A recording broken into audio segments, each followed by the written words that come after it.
সারা জীবন তো কমলা সুন্দরী দেখছো, কখনো কি এরকম বেগুনি কালার সুন্দরী দেখছো? নিশ্চয়ই দেখো নাই। আজকে দেখাবো এই বেগুনি রঙের সুন্দরীর সৌন্দর্যের রহস্য।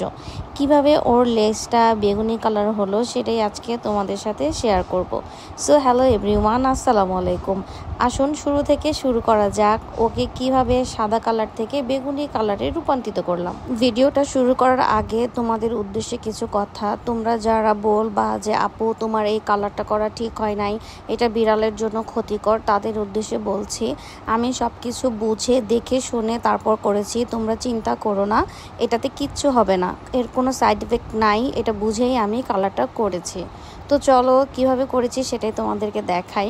তো ওকে হচ্ছে কালার করানোর আগে আমি দেখিয়ে নিচ্ছিলাম যে ওর লেজটা কেমন। তো আমি এখানে গোদরেজ এক্সপার্ট এই রিচ ক্রিম কালারটা নিয়েছি। এটা আমি এর আগেও কয়েকবার ব্যবহার করেছিলাম আমার চুলে।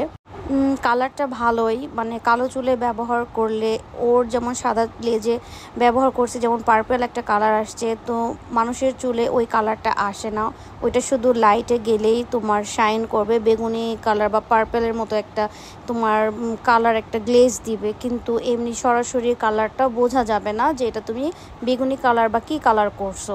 প্যাকেটটার মধ্যে হচ্ছে দুইটা প্যাকেট থাকে আলাদা আলাদা, দুইটা আমি একসাথে মিক্সড করে নিব। তো ওর লেজটা যেহেতু একদমই ছোট, তাই আমি অল্প একটু করে নিব, কিন্তু আমার তারপর অনেক বেশি হয়ে গেছে। এটা জাস্ট এক চিমটির মতো আমার লাগছে, বাকিটা আমার ফেলে দিতে হয়েছে। প্রথমে আমি ভাবছিলাম ব্রাশ দিয়ে মিক্সড করব, পরে ভাবলাম যে না, ব্রাশ লাগবে না। আর এটা যদি তোমরা হাত দিয়ে মিক্সড করো বা হাত দিয়ে অ্যাপ্লাই করো, অবশ্যই গ্লাভস পরে নেবে, তা না হলে কিন্তু তোমার হাত বার্ন হওয়ার পসিবিলিটি আছে। তো দেখো মিক্সড করতে করতে এটা কালারটা চেঞ্জ হয়ে কেমন একটা বেগুনি কালার চলে আসছে। তো আমি হচ্ছে ওর লেজে অ্যাপ্লাই করে ওই গ্লাভসটাই পেঁচায় রাখছিলাম যেন ওর স্কিনে কোনোভাবে কালারটা না যায়।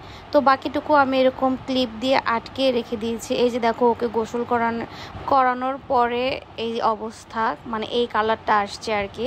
তো ওকে আমি শ্যাম্পু করিয়ে ভালোভাবে গোসল করিয়ে মুছে দিয়েছি। তো এখানে দেখো ওর শরীরটা প্রায় শুকিয়ে গেছে। এই যে ওর কালারটা এক্স্যাক্ট যে কালারটা দেখছো সেই কালারটাই আসছে।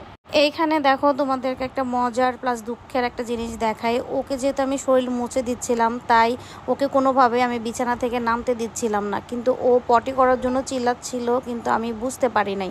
তারপর দেখি পটি করা যে স্টার্ট করছে, আমি ওর পাছার নিচে একটা টিস্যু দিয়ে দিয়েছি। তো বিড়াল পালা যেমন শখের তেমনি কষ্টেরও ভাই। তো এই হচ্ছে ফাইনাল লুক। তুত্তুরি বেগম মনে করো ওর লেজটা এমনি উঁচু করে মানে আসমানের দিকে উঠায় ও শুধু হাঁটে, দেখতে যে এত ভালো লাগে।